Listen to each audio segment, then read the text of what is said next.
प्रिय आत्मन, आज का प्रश्न है, गुरुजी मैं काम वासना से परेशान हूँ और छुटकारा पाना चाहता हूँ।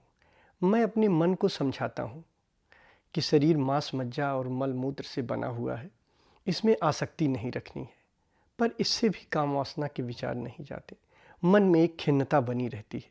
मार्गदर्शन करें। खिन्नता तो बनी ही रहेगी। आपके भीतर एक विचार उठता है काम वासना का, और आप एक दूसरा विचार पैदा करते हो उससे नफरत करने का, और इन दोनों विचारों को लड़ाते हो, तो आप कभी भी विजय नहीं पाओगे। खिन्नता तो बनी ही रहेगी। ये नियम ही गलत है जो आप कर रहे हो। दो विचारों को आपस में आप लड़ा रहे हो। जैसे मैं अपने दोनों हाथों को लड़ाऊं तो क्या मैं जीतूंगा? मेरा कौन सा हाथ जीतेगा? कोई नहीं जीतेगा, मैं थक जाऊंगा। तो एक विचार काम वासना का है और एक विचार आप नफरत का पैदा कर रहे हो। इसे रिप्लेस करने के लिए नफरत का विचार पैदा कर रहे हो कि शरीर मांस मज्जा से बना है, इसमें क्या आसक्ति रखनी है। लेकिन इससे सफल नहीं हो पाओगे आप, क्योंकि यहाँ सिर्फ दो विचार है और आप दोनों विचारों को आपस में लड़ा रहे हो। और दो विचार आपस में लड़ेंगे तो कोई निष्कर्ष नहीं निकलेगी। खिन्नता तो पैदा हो जाएगी, खिन्नता तो होगी ही, क्योंकि थकोगे आप। आपकी ही ऊर्जा है दोनों विचारों में। तो ये तरीका गलत है। अब क्यों? क्योंकि भाई एक विचार तो काम वासना का है और एक आप नफरत का विचार पैदा कर रहे हो, दोनों को लड़ा रहे हो। विचार को विचार से नहीं हराया जा सकता है। आप सोचते हो कि अगर हम दूसरा विचार एक नफरत का पैदा कर लेंगे वो काम वासना के विचार को रिप्लेस कर देगा। ऐसा नहीं होगा। दोनों लड़ते रहेंगे और अनंत समय तक लड़ते रहेंगे। और जैसा आपने लिखा है कि किसी निष्कर्ष पे नहीं पहुंचते हैं और खिन्नता बनी रहती, तो खिन्नता बनी रहेगी। तो हमेशा आप सोचिएगा इसका।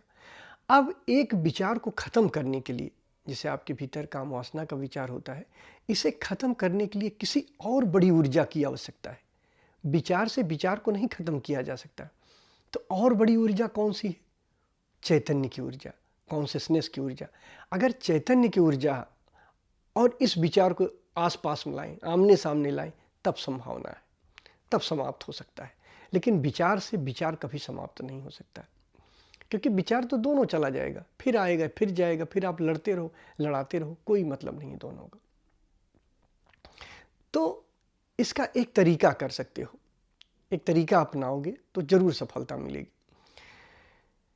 जब इस तरह का विचार आए, किसी भी वासना का आए, काम क्रोध मोह लोभ, किसी भी वासना का विचार आए, तो सबसे पहले उसे आने दो।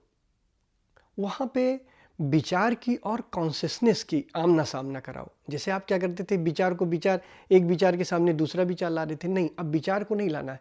अब एक विचार के सामने, जैसे कामवासना का विचार है, उसके सामने कॉन्शियसनेस को लाना है, चैतन्य को लाना है, चेतना को लाना है। अब एक बड़ी शक्ति आ जाएगी तो ये छोटी छोटी शक्ति समाहित हो जाएगी, फिर ये विचार चला जाएगा। तो करना क्या है? जैसे आपके भीतर काम वासना का विचार उठता है या क्रोध का विचार उठता है, कोई भी विचार उठे, तो आप उस विचार को सिर्फ देखो, उसके साथ मत जाओ, उसके कृत्य में ना उतरो, उसके साथ मत जाओ। काम वासना का विचार हुआ, उसके साथ नहीं गए। अब क्या करना है? उसे सिर्फ देखना है, न उसका विरोध करना है, न उसको सपोर्ट करना है। ये तरीका आप अपनाना, आप देखोगे ये वासना कहाँ चली गई, आप खोजते रह जाओगे, नहीं मिलेगी। सिर्फ आप उसको देखना है, होशपूर्वक देखना है। तो जब आप होशपूर्वक देखोगे, बिना उसे सपोर्ट किए और ना ही बिना उसका विरोध किए, तो आप आश्चर्य में पड़ जाओगे कि थोड़ी देर में ये विचार खो जाएगा, भाव बना रहेगा फिर इसका। और अगर आप इसके भाव को भी देखते रहे, आप वहीं टिके रहे, तो धीरे धीरे वो भी विसर्जित हो जाएगा। तो आपको विसर्जित करना है।